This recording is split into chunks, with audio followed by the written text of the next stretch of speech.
বাংলাদেশের অভ্যন্তরে ভারতীয় সব টিভি চ্যানেলের সম্প্রচার বন্ধ চেয়ে হাইকোর্টে রিট দায়ের করা হয়েছে।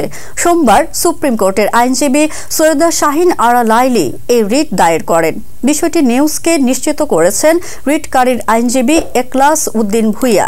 হাইকোর্টের একটি ডিভিশন বেঞ্চে চলতি সপ্তাহে রিট আবেদনটির উপর শুনানি হতে পারে। রিটে কেবল টেলিভিশন নেটওয়ার্ক পরিচালনা আইন 2006-এর 19 ধারা মোতাবেক ভারতীয় সব টিভি চ্যানেলের সম্প্রচার নিষিদ্ধ করতে বলা হয়েছে।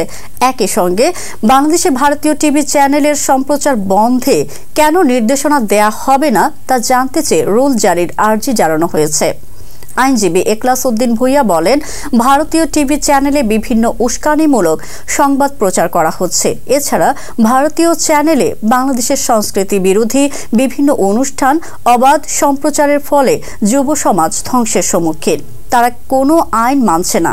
এসব কারণে ভারতীয় সব চ্যানেলের সম্প্রচার বন্ধ চাওয়া হয়েছে।